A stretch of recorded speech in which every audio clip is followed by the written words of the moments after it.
When you think about your ear, you definitely think about, oh, hearing. Okay, we're done. See you later. Just kidding. There's definitely more to the ear than just hearing. The ear is involved in receiving perceptions of sound, but it's also involved in receiving perceptions of balance or position in space. And so let's look at the anatomy of the ear so that we can identify how exactly it works. First of all, your ear has three parts. Outer, that's what you can see. Middle, that's filled with air.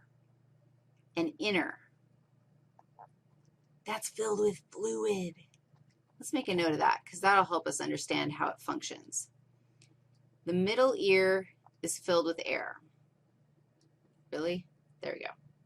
And the outer ear is filled with air, unless you jump in the water, in which case then it might get filled with water. This big leaf-like thing is called the pinna. Here's your ear canal. What is our technical term for that?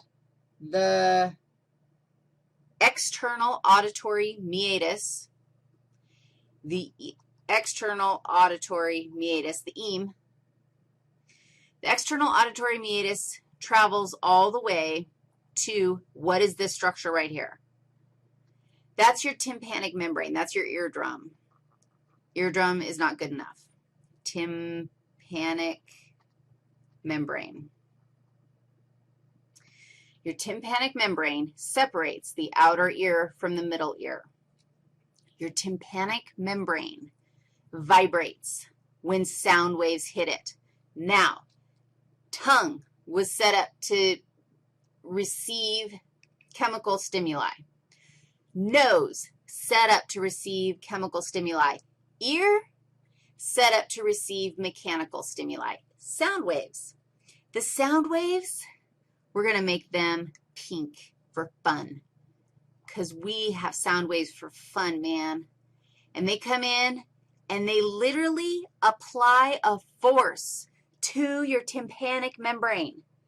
Your sound waves, most of the time, you can't actually feel sound waves. You can feel the air, but feel the mechanical vibrations that are making your sound when you talk. You can totally feel the vibrations here, and those vibrations come out, and the only reason why you hear anything is because my sound waves are going in and wiggling your tympanic membrane. Wow, that's really, like, intimate. A little disturbing, but we'll just stop right there. Your tympanic membrane starts wiggling. It's going to literally transfer the mechanical waves from the sound that's coming out into the middle ear.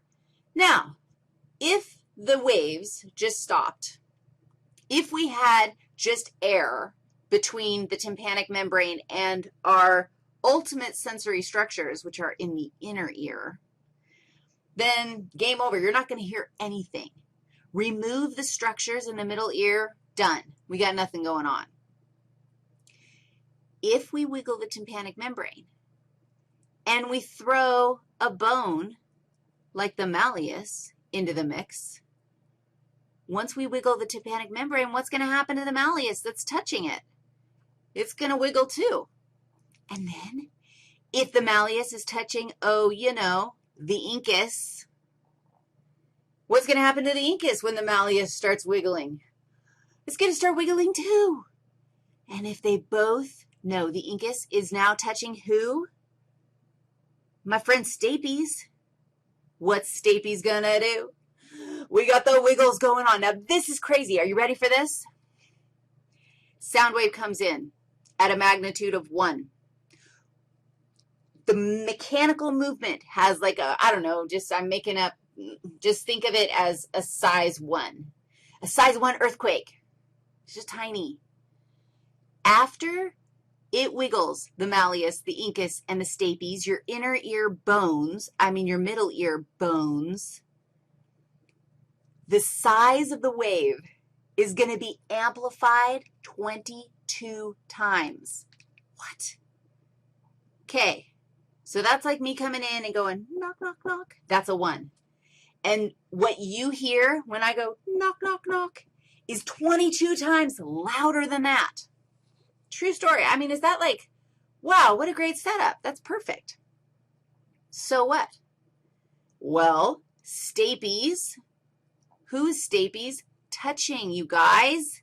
Very important. Look, I'll make it green so you can see it. Stapes has its hands on another membrane called the oval window. This is the oval window. The oval window and the tympanic membrane are the two structures that separate or that create the boundary of the middle ear that is filled with air. If a window, a membrane, can vibrate the bones, which then vibrate a membrane, what is going to happen inside these fluid-filled structures? Dude, have you guys been to the Discovery Museum? That's like my kids, well, back in the day when I was staying home with them all day long, we'd ride the bus to the Discovery Museum, and we'd play with the water thing down there. And they had this, like, water wave maker, and, oh, hours my children could stay and make waves at the water wave maker. And you push the, I don't know, block in through the water, and it would make this great big wave. When I'm yelling at you like this, because it's so exciting, the oval window is going to vibrate. And what did I tell you was true about the inner ear? It's filled with fluid. It's like a wave maker. We just transferred the anatomy of your ear. Dude, this is so freaking cool. Transferred this mechanical sound waves into water waves inside your inner ear structures, which include your cochlea. Okay, we can't have it be that color because you can't see it. Let's try black. What? Novel idea. Cochlea. The cochlea looks like a little snail. And these guys have fluid filled in them also. These are the semicircular canals. Here comes the wave, a wave maker, because I'm yelling at you, and you hear me. So the waves come in, depending on how far the waves go up the cochlea, that will determine the pitch of the sound that you hear. So as I'm talking to you in all these different pitches, and you can hear like all these different accents and excitements and whatever is happening, it's happening because the waves are like rushing in at different distances into the cochlea. All right, it's a mechanical wave. Guess what? You've got cells lining the cochlea. And I'll draw you one. It looks a little something like a this. Does this look kind of familiar? They're called hair cells. Hair cell. And the hair cells synapse, send messages to, who do you think? Sensory neurons. Okay. Hair cell has its little twangers in the fluid. So when I'm yelling at you and the fluid wave comes in and the hair cell appendages, twangers, move, if they move this way, then the hair cell says, dude, send that message to the brain, and fires a message to the brain. When they move back, it says, oh, there's nothing going on. Everything's normal. Really? And that's true. And that's how you hear it, and that's what's happening right now. What about these semicircular canals? The cochlea is where sound happens. The semicircular canals are involved in three-dimensional perception of position. So if you are on your side, now this is also just shockingly cool. Also fluid-filled. However, the sound waves don't travel in this structure. Instead, true story, dogs, there are rocks in this thing. What? There are. And you know what?